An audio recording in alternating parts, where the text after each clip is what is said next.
On the screen, you can see I have written the chapter that I'm going to start today, and that is Poets and Pancakes. If you have done this chapter in your school, you would understand कि the chapter थोड़ा सा हटकर है. It's not a regular chapter like a story.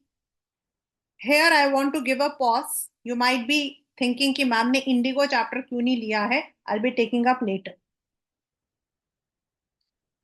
Now, जब हम कहते हैं poets and pancakes, and as I said, this chapter is bit different from the regular chapters which you have been doing. So you have to be double, triple careful while you are doing this chapter. ये जो chapter है, it's not a story. It's not about anything literature. It is about a studio. It is all about the experience of the author in that studio. And on the broader ground, if we say, the chapter is divided into two parts, poets and pancakes. Poets and pancakes. तो आपके chapter के अंदर जो पहला question आता है वो आपका आता है कि what was या what is pancakes. तो यहां पर प्लीज अपना जो नया वाला पैनकेक है वो मत सोच लेना, वो जो हम लोग आजकल हर्षली के साथ खाते हैं ये वो नहीं है. This is the makeup material. If you see I have made it on this screen. ये आपका मेकअप मटीरियल है जो उस जमाने में यूज होता था टू हाइड. मतलब आजकल तो we are having different kinds of pancakes, different kinds of concealers. हम लोग इसको जो है अपनी लैंग्वेज में कंसीलर्स कहते हैं, मतलब जो छुपाता है. बेस कहते हैं, फाउंडेशन कहते हैं. लेकिन उन दिनों में इनको बेसिकली पैनकेक्स के नाम से जानते थे. आजकल तो पैनकेक्स किसको बोलते हैं? आजकल जो बेसिक पैनकेक्स है वो हमारे होते हैं वो जो खाने वाला पैनकेक है ना. तो ये वो वाला नहीं है.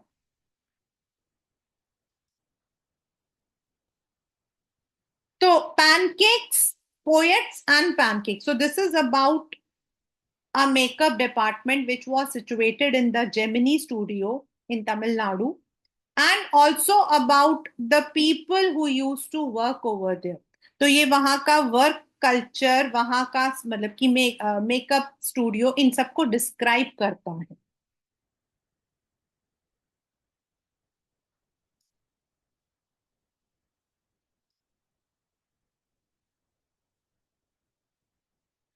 तो let us start with the chapter.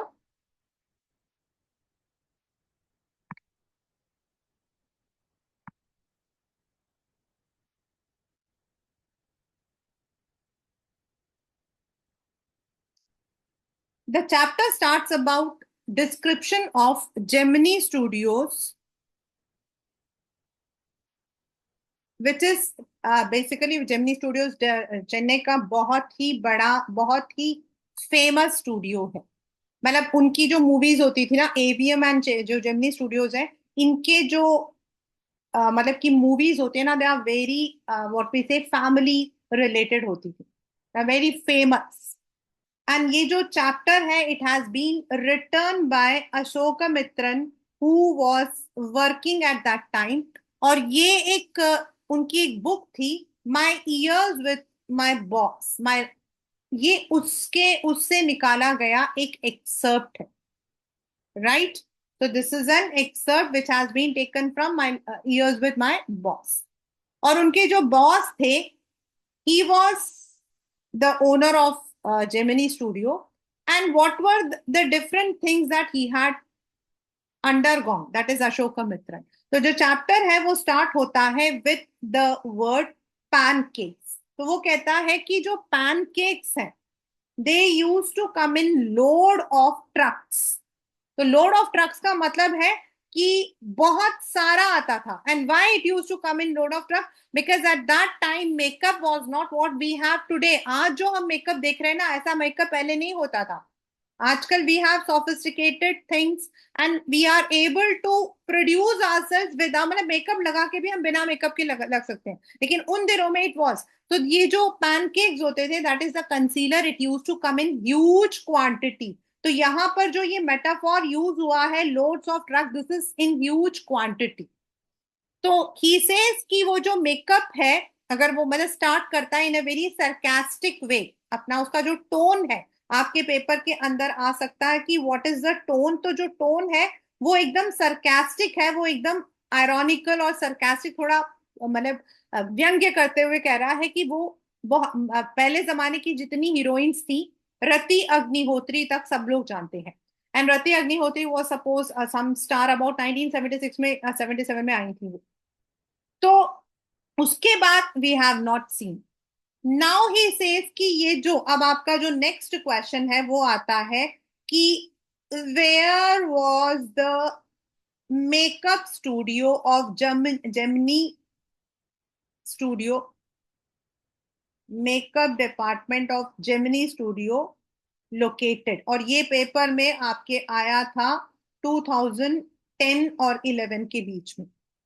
तो दिस इज, यहां पर वो प्रोमिनेंट, उसका कहने का मतलब है कि it was a prominent place. तो जो मेकअप डिपार्टमेंट था, this was in the first floor of a building, जो कि उस वक्त में कहा जाता है कि बहुत ही फेमस ब्रिटिश थे, रॉबर्ट क्लाइव।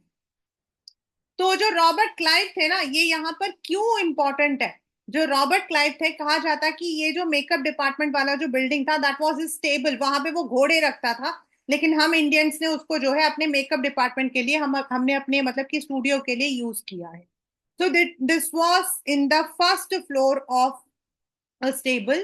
एंड उसको उन्होंने जो है डिस्क्राइब करने के लिए बोला है, तो I have written it here that it was जो मेकअप डिपार्टमेंट था, चारों तरफ there were mirrors and it used to have incandescent lights. Now what is the meaning of incandescent lights? मतलब ये जो मैंने बल्ब बनाया ना, ऐसा इनकी जो फिलामेंट्स होती है ना, ये जलती रह जाती हैं टिल दे आर एंडेड। इनमें से लाइट कम आता है, लेकिन ये एंड होती है, काफी देर तक जलता रहता है।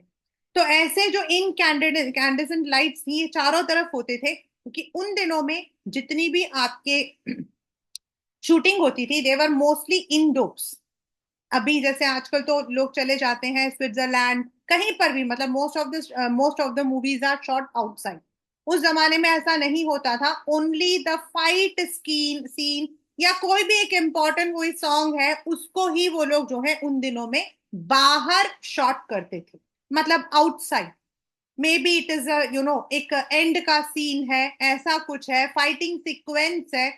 If you have gone to Hyderabad और some time if you go to Hyderabad, अभी तो हैदराबाद के अंदर you are having a proper this Ramoji studio, लेकिन अगर आप वहां पर जाओगे ना on Banjara hills, you will find there are 3 और 4 स्टूडियो जो पुराने टाइप के हैं। आप देखोगे वहीं पर वो सारी की सारी चीजें, even in Mumbai also you have this, जो आपका मुंबई का स्टूडियो है वहां पर भी है। तो मोस्ट ऑफ द जितनी भी शूटिंग होती थी वो आपकी इंडोर होती थी, सिर्फ कुछ आउटडोर होती थी। तो वो कहते हैं कि जो मेकअप स्टूडियो है, that was situated in the first floor of, मतलब कि one of the stable, and there were mirrors all around and it had a bright candescent lights. Now the next he says that it use to have a proper hierarchy. यहाँ पे लिखा हुआ है ना, hierarchy बना होता था, मतलब जो मेकअप स्टूडियो है, it followed a hierarchy. Now what is the meaning of hierarchy? Hierarchy होता है ऊपर से नीचे। If you see on the left, ये बना हुआ ना, सबसे ऊपर उसके नीचे 1 2 3, the students who are in business studies they can well understand, we have this hierarchy in our business management also. Means उस जमाने में क्या होता था, most of the movies use to have 2 heroines 1 hero, 2 heroes 1 heroine, ऐसे होते थे। तो हिरार्की फॉलो करने के लिए वो क्या करते थे, वहां पर जो मेन मेकअप आर्टिस्ट होता था, ही और she will be taking the main hero और हीरोइन, एंड उसके नीचे नीचे जैसे जैसे आप देख रहे हो ना, नीचे नीचे जैसे जैसे लोग होते थे, लाइक सेकंड हीरो हो गया, देन आपके कैरेक्टर एक्टर्स हो गए, विलन हो गया, उनको जो है, जो नीचे लोग काम करते थे वो लोग करते थे। यानी कि टॉप मोस्ट हीरो या हीरोइन जो मूवी की होंगे वो मेकअप मेन आर्टिस्ट होगा, उसका जो असिस्टेंट होगा वो उसके मतलब कि सेकंड हीरो या हीरोइन या विलन जो कैरेक्टर्स होते थे उनको करते थे। एंड अल्टीमेटली यहां से हमारी जो स्टोरी है ना, वो थोड़ी सी ट्विस्ट होगी, राइट? तो अल्टीमेटली क्या होता था, जो फाइनली जो लोग भीड़ में काम करते थे, उसका कहने का मतलब है all those who are the extras, इन सबको जो है वहां पे जो लोकल जितने भी लोग काम करते थे ना, लाइक द ऑफिस बॉयज, वो लोग जो है उस मेकअप को यूज करते थे, यूजिंग द पैनकेक्स, मतलब उन पैनकेक्स को यूज करते थे। And it was not only the makeup artist who would be doing the makeup, it would be the makeup artist, उसका असिस्टेंट, उसके नीचे and ultimately the people who are working in that studio will be were responsible for the crowd makeup.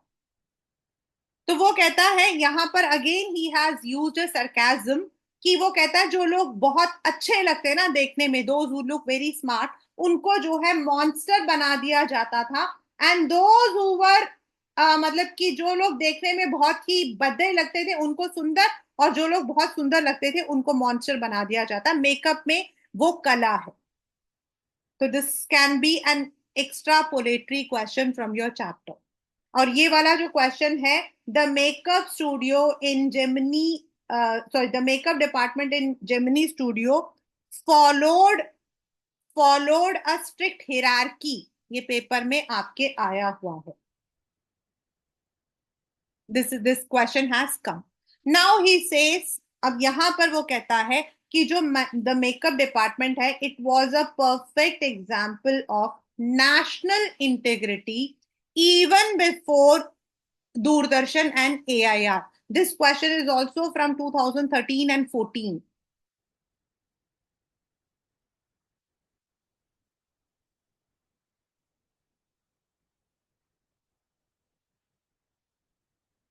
And you will find all these in your book when you are studying it with your NCERT. मतलब क्या है? What is the meaning of it is a perfect example of national integrity. National integrity का मतलब क्या है? Over the nation. तो जो makeup department है, it was headed by different people from different states. उस जमाने में this story is somewhere around 1950s बेटा, मतलब ये जो आपका जो ये है, दिस इज 1950s। तो 1950s में किसी साउथ इंडियन का मतलब कि यहाँ पे नॉर्थ में आकर रहना, या किसी नॉर्थ इंडियन का साउथ में जाकर रहना was next to impossible. Next to impossible मतलब it was something, oh my god वाली बात होती थी। उस जमाने में it was not easy for people to move from, unless and otherwise there was some strict need, या फिर उनको बहुत अच्छी जॉब मिल रही है तभी वो लोग अपने स्टेट को छोड़ते थे। But at that time it was headed by a Maharashtrian, ये मैंने हिराकी में ही लिखा हुआ है, an Anglo Indian, Bengali, Andhra Pradesh, Keralite, मतलब वहां पर जितने भी मेन मेकअप आर्टिस्ट रहे हैं, they belonged to different people from different states. And AIR और दूरदर्शन का क्यों बोला गया है? Because Doordarshan came to India in 1956। तो उनका कहना है कि उससे पहले जब ऑल इंडिया रेडियो के अंदर उन मतलब कि जो गाने होते हैं वो सभी स्टेट्स के बजते थे। देयर वाज, अभी तो हम लोगों के पास एफएम चैनल्स हैं, उस वक्त पे तो आपकी मेनली आपका एक ही चैनल होता था, उसमें अलग अलग जो टाइम पर अलग अलग जो स्टेट्स हैं उनके गाने बजते थे। तो वो कहते हैं कि उनसे पहले अगर आप देखोगे तो this department had people from different states. इसका यही आंसर है। And this question has come in 2 marker only. ये आपका 2 मार्कर का ही क्वेश्चन है। जो आपका मतलब कि हिरारकी वाला है, it came in 2 marker as well as in the long question. Now मैंने कहा छोड़ा था, और आपको मैंने कहा था कि यहाँ पर कहानी में एक ट्विस्ट आएगा, और वो ये था कि जो मेकअप मतलब कि जो डिपार्टमेंट है वहां पर एक हिरारकी फॉलो होती थी। And the people who were at the, जो लोग बिल्कुल एक्स्ट्रास बोल लो, भीड़ बोल लो, वो लोग जो है उनका जो मेकअप था वहां का ऑफिस बॉय काम करता था। अब यहां पर आपका नेक्स्ट क्वेश्चन आ जाता है कि who was the office boy. आपका नेक्स्ट क्वेश्चन यहां पर आता है, who was office boy and why he used to be irritated.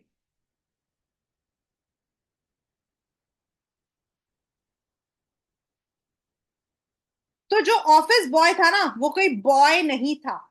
He was not a boy of 13 or 14 years. He was a man in his mid 40s.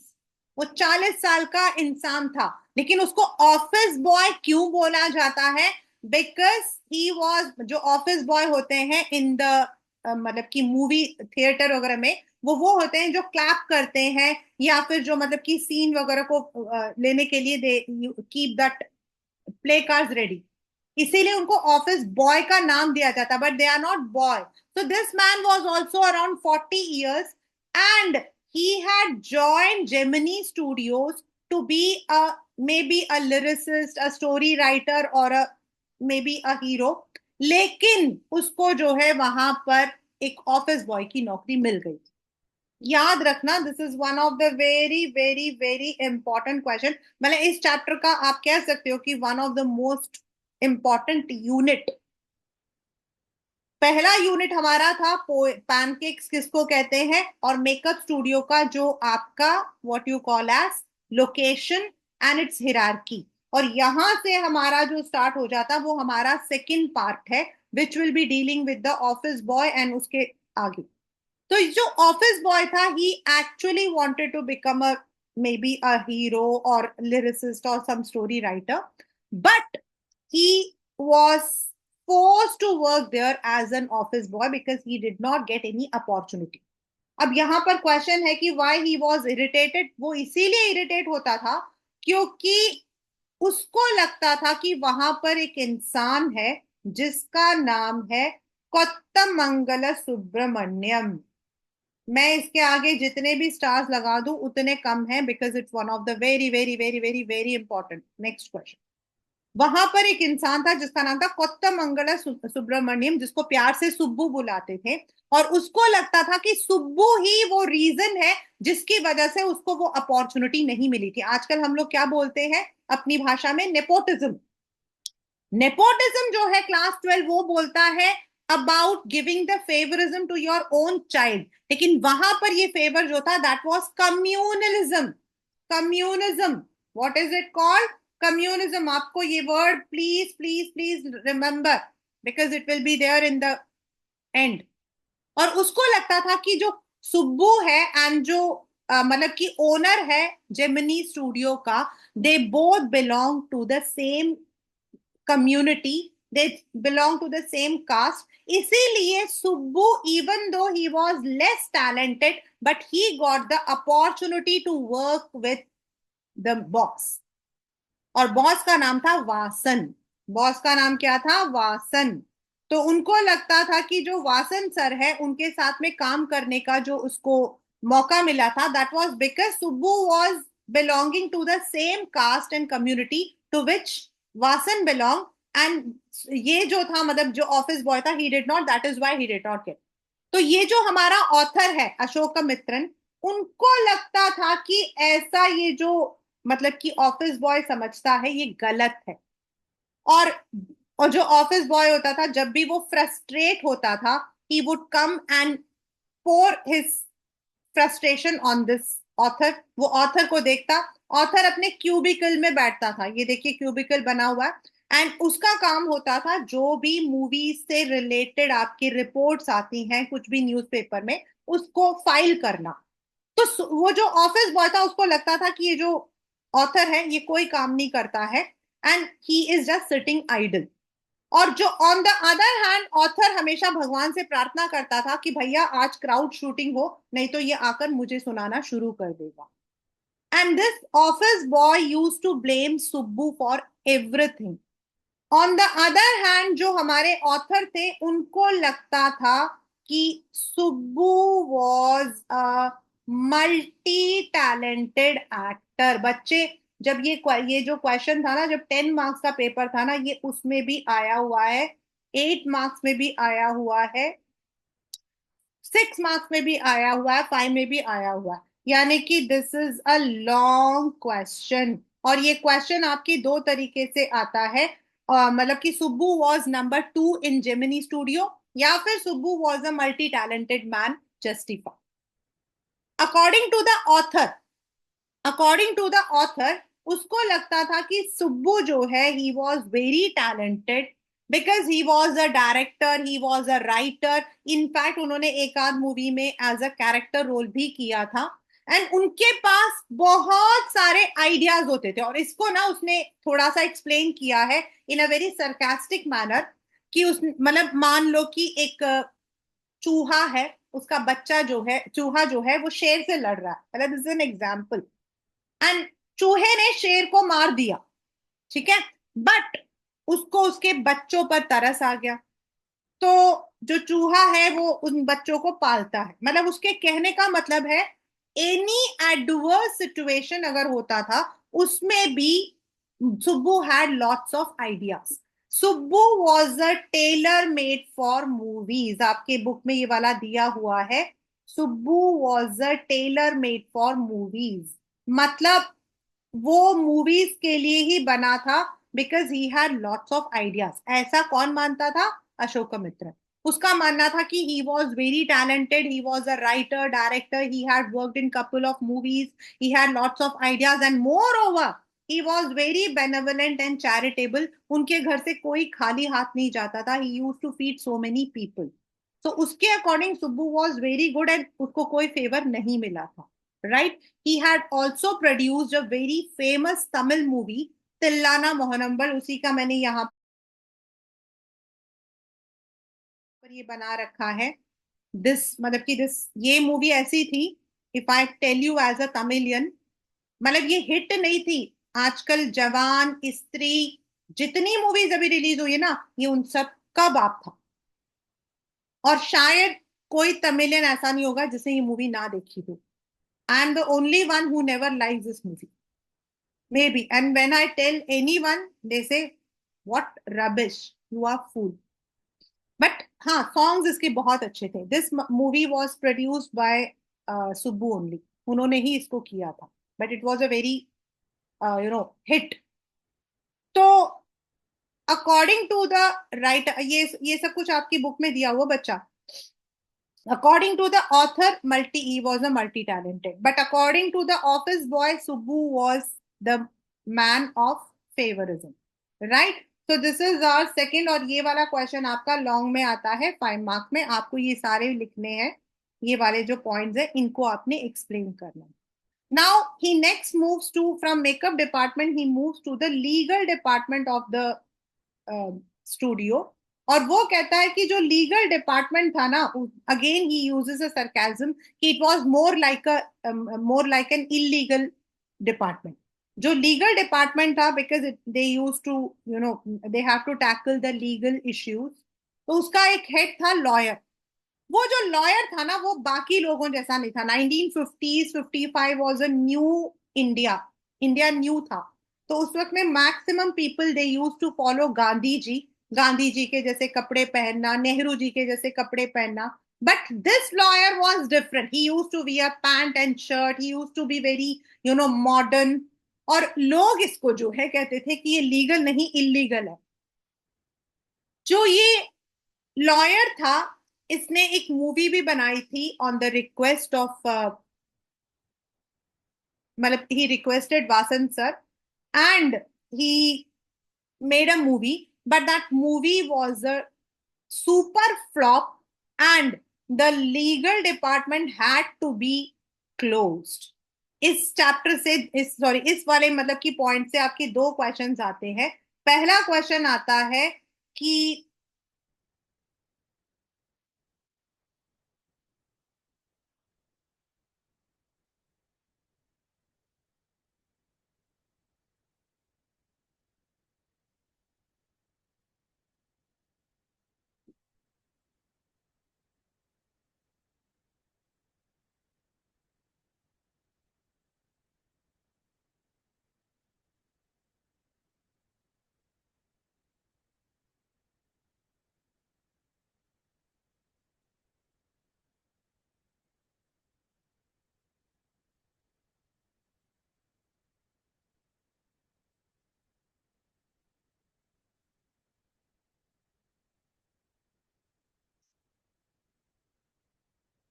दोनों 2 marker में आए हुए हैं। फर्स्ट इज मतलब कि जो लीगल डिपार्टमेंट था, that actually was about the legal case. लेकिन जब उसने वो मूवी बनाई थी ना, तो वो मूवी इतनी फ्लॉप हुई थी कि the director had to close down the department, और वहां जो जितने लोग काम करते थे उन बेचारों को नौकरी छोड़नी पड़ी थी। And second is how he was responsible to ruin an actress. तो एक वहां पर उस जमाने में एक यंग एक्ट्रेस थी who actually was from country side, मतलब वो गांव के से आई हुई थी। तो उसको इतना ज्यादा ना, she was not actually habitual of the city life at that time. And she use to blurt when she would be very angry. उसको गुस्सा आता था तो वो बोलती चली जाती थी। तो एक दिन इस लॉयर ने क्या किया, मजाक में एज अ प्रैंक उसने क्या किया, ही जस्ट रिकॉर्डेड वॉट एवर वो बोल रही थी उसने रिकॉर्ड किया। और जब वो चुप हुई ना, तो उसने दोबारा से उस ऑडियो को प्ले किया। लेकिन वो लड़की जो थी, वो एक्ट्रेस जो थी, शी वॉज वेरी सिंपल। जब उसने अपनी आवाज को ऐसे सुना ना, तो she could not, she felt very embarrassed and she left the career of acting for ever. And this is real. तो ही हैज, ये दोनों आपके 2 2 मार्क्स में क्वेश्चन आता है। तो this is how he had ruined। तो this is how the different departments work.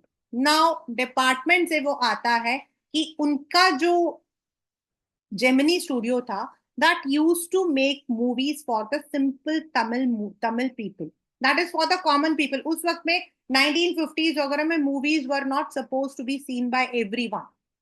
if you ask your grandparents, they would tell their experiences कि movies देखना उन दिनों में बहुत, तो जो movies बनती थी ना, most of the movies were based on something either patriotic or something very very moral। तो मोस्ट ऑफ द मूवीज जो जेमिनी स्टूडियोज बनाती थी, that was only based on the moral Tamil movies. तो उस उन दिनों में क्या हुआ, एक दिन अचानक वहां पर दे हैड, वहां एक ट्रूप आया from England, moral rearmament army. मतलब उस ट्रूप का क्या नाम था, MRA। आपके पेपर में क्वेश्चन में आता है MRA। MRA is Moral Rearmament Army, and they had come there and they had produced, उन्होंने वहां पर 2 प्लेस जो है वहां पर, इंग्लिश प्लेस जो है उसको स्टेज किया था। तो वो जो स्टेज किया था, देवर इन इंग्लिश। एंड वहां जितने भी लोग काम करते थे, they hardly knew any English in that way, and they couldn't understand what is this Jotham valley about, और ये सब क्यों कर रहे हैं उनको समझ नहीं आया। लेकिन एक चीज उनको अच्छी लगी, the way they were using the stage to give the original, आपके जो सनराइज वगैरह, वो इनको अच्छा लगा। लेकिन इनको ये नहीं समझ आया कि एक English people, the person who are not that much aware, उनके लिए ऐसा स्टेज क्यों। और उसी टाइम एक और मतलब कि हुआ, and this is one of the very very very very very important, जैसे मैंने पहले आपको एक बताया था वेरी वेरी इंपॉर्टेंट, ऐसे ये भी एक इंपॉर्टेंट क्वेश्चन है इसका। Why was the visit of an English poet a mystery. तो उन दिनों में क्या हुआ, एक इंग्लिश पोएट आया जिसका नाम ये लोग नहीं जानते थे। Remember, they did not know. This is a question.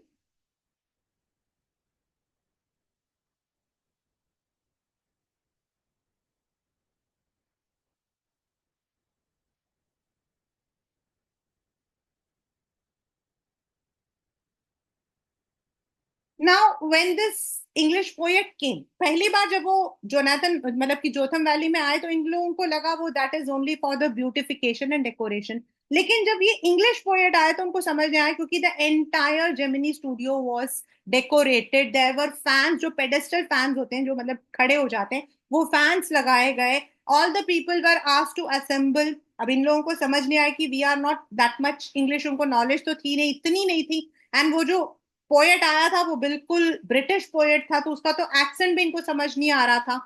And when they all went to watch him, तो इन्होंने देखा कि जो जेमिनी स्टूडियो के जो ओनर थे, Vasan sir, he was talking something about communism, this and that, और जो इनको समझ नहीं आया।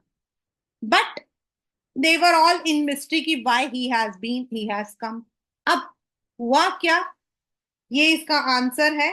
This is the answer. The people did not understand why an English poet had been invited with an audience with Tamil natives। ये इसका answer है। अब इस मतलब कि इंसिडेंट के तुरंत बाद the owner of the Gemini studios asked the writer कि एक कंटेस्ट हो रहा है and you all have to participate. जब अशोकमित्रन ने उस कंटेस्ट के बारे में रिसर्च किया तो उसने देखा कि वो एक ब्रिटिश बेस्ड मतलब कि मैगजीन है, and he was shocked to see कि वो ब्रिटिश मैगजीन वही है जो पोएट इनके यहाँ पर आया था। फिर भी उसने लालच में जो है कंपटीशन में हिस्सा ले लिया, though he did not win but he just took the participation. But इसको समझ नहीं आया कि what is the link of this मतलब कि Vasan sir with this English poet जो हमारे देश से बिल्कुल अलग है। but it remained a mystery till the end of this chapter, right? दूसरा, वहां पे जितने लोग रहते थे they all used to gather in the canteen। वो लोग जो है कैंटीन में बातें करते थे, and most of them use to talk about the lyrics, क्योंकि वहां पे जितने भी मूवीज आए थे, कोई मतलब कि हीरो बनने आया था, कोई हीरोइन बनने आया था, लेकिन कोई ना कोई काम मिल गया। तो वहां पर कैंटीन में on the coffee table normally they would be discussing all about अपने पोएम्स के बारे में, अपनी स्टोरीज के बारे में। दे यूज टू और most of the people at that time use to wear the Gandhi style suit, और इसीलिए it was a complete contrast for the writer. अब इयर्स पास हो गए, काफी टाइम हो गया, and now he was retired. अब वो रिटायर हो चुके थे and he was all free, उसके पास पैसे भी नहीं होते थे। सो एक दिन जो है ही वाज जस्ट स्ट्रॉलिंग अराउंड, वहां पे जो मेन हमारा मतलब की है, वहां पे he was just strolling around, वो तो उनको एक बुक मिली। Again a very very very important question.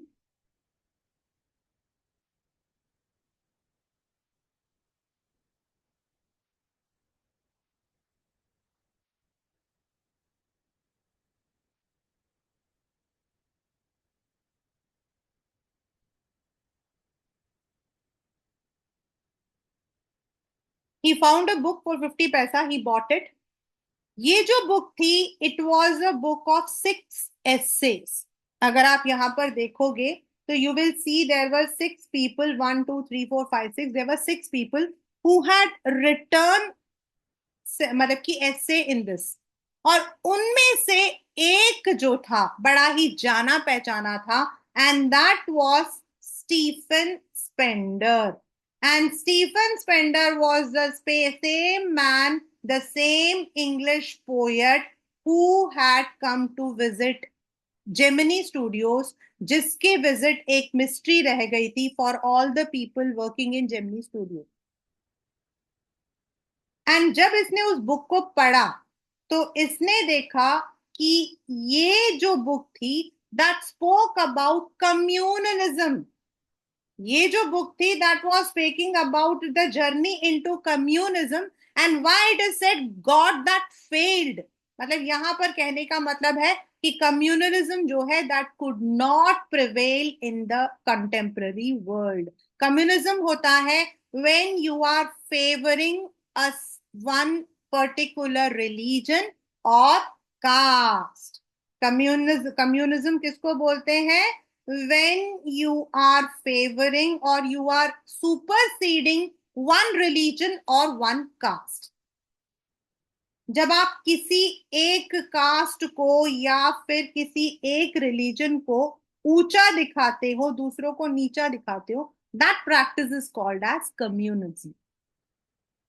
और उन जमाने में जब ये लोग वहां पर होते थे, that is in the coffee table, तो इनके लिए अ पर्सन कम्युनिज्म जो होता था वो इंसान होता था जिसका कोई दिल नहीं होता था, a person who could even kill his own parents. तो जेमिनी स्टूडियो के अंदर कम्युनिज्म वाज अ, एक तरफ से इट वाज अ गाली। उनके लिए तो वो एक गाली थी, because they did not believe in communalism. उनको लगता था a communist is a person who doesn't have heart. तो इसीलिए उनको नहीं पता था। लेकिन जब इयर्स लेटर, जब ये खाली था और इसने ये बुक खरीदी, तो इसको समझ आया वही सारी चीजें जो स्टार्टिंग में थी, कि सुब्बू जो है, हाउ ही वॉज फेवर्ड। जब वो ऑफिस बॉय बोलता था कि सुब्बू इज फेवर्ड, तो नॉर्मली ऑथर उसको हमेशा यही बोलता था कि नहीं, उसको फेवरिज्म नहीं मिला है, सुब्बू इज मल्टी टैलेंटेड। लेकिन जब उसने इस बुक को पढ़ा, द सेकंड मतलब कि इसमें जो सेकंड एसे था, that was written by Stephen Spender, which actually fostered communism, तो इसको समझ आया what was the relation of the owner of Gemini Studio with this Stephen Spender and why he was invited। इसके सामने वो जितनी mystery थी वो सब कुछ खुल गई। So this is his personal encounter in Gemini Studios. That is My Years with My Boss, written by Asoka Mitran. और उसी का ये एक्सर्प्ट था आपका poets and pancakes. As I said, अगर आप इस चैप्टर को क्रोनोलॉजिकली नहीं पढ़ोगे, you will definitely have the problem in understanding the chapter. आपको चैप्टर को अंडरस्टैंड करने में प्रॉब्लम आ सकती है, लेकिन अगर आप इसको जैसे मैंने तोड़ तोड़ के लिखा है, आप अगर इसको तोड़ तोड़ कर अगर आप करोगे, इसमें इस पोर्शन से आपको इतने इतने क्वेश्चंस करने हैं, तो आपको बहुत आसान है, इसमें से कोई भी क्वेश्चन आएगा आप आराम से कर सकते। तो these are the important questions as I have already written in the on the board. What is मतलब कि व्हाट वाज पैनकेक्स, उसने मतलब किस टोन में इसको बोला है। Then where was the makeup department of Gemini studio located. Then why it is said that makeup department followed a complete hierarchy. Then it was a perfect example of national integrity. Explain। ये आपका makeup studio से है। Then आपका next आ जाता है office boy वाला, और office boy से आपका आता है कि वो ऑफिस बॉय एक्चुअल में कौन था। Then Subbu was number 2 in Gemini studio, या फिर Subbu was a tailor-made person for movies. He was a multifaceted man. This has come in the exam. तो उसके अंदर आपको सुब्बू का वो बताना है कि सुब्बू जो है, he was a multi-talented man according to the author. He was a writer, director, story writer. He even had worked in some movies, and he used to have, ये जो tailor made है ना, उसका मतलब है he used to have ideas for every kind of situation। उसके पास हर situation के लिए एक आइडिया होता था, जो मैंने आपको वो जो ह्यूमर उसने क्रिएट किया है। And moreover he was very benevolent and he was very kind to people, he use to feed so many. ये सारा आपको, सारे पॉइंट्स आपको जो है लिखना है। द नेक्स्ट इज आपका, इसके बाद आपका आ जाता है मतलब about the legal department. Legal department के अंदर आपके दो क्वेश्चंस आए हुए हैं। वन इज की व्हाई इट वाज क्लोज, मतलब द मतलब कि writer says that a legal department was, people lost their job due to a lawyer। तो दैट इज बिकॉज वो मूवी बनी थी and it was flop and due to loss उसको बंद करना पड़ा।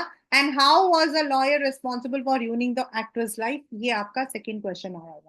एमआरए से आपका क्वेश्चन अभी तक अगर आएगा तो भी it might be in the RTCs और उसमें ही आ सकता है। ये वाला जो क्वेश्चन है, why was the visit of then, मतलब कि उनके जो डिपार्टमेंट है वहां पर कैसे काम होता था, द मूवीज वर मेड, तो why was the visit of an English poet a mystery, ये पेपर में आया हुआ है, कई बार आया हुआ है। Means it's one of the very very very important. And then canteen वाला इज लेस इंपॉर्टेंट। कैंटीन वाला इज लेस, कैंटीन में सिर्फ एक ही चीज था कि वहां पर जब लोग कम्युनलिज्म के बारे में बात करते थे, उनके according communalism was something which was not for the common people. बस वहां पे यही था, तो इसको आपने इतना मतलब कि you don't need to keep it. Then the last आपका आता years after when he was retired, तो he had bought this book. तो ये अगेन आपका जो है इंपॉर्टेंट है कि what is the book the God that failed about. तो वो ये था कि दैट बुक आपको इसके अंदर लिखना है कि the God that failed is was a book in which 6 eminent writers had written essays, and one of the writer was the same person, the same English poet who had visited Gemini Studios, whose visit was a mystery, and that book fostered communalism। आपको इसमें इतना ही लिखना है। So this is the chapter Poets and Pancakes।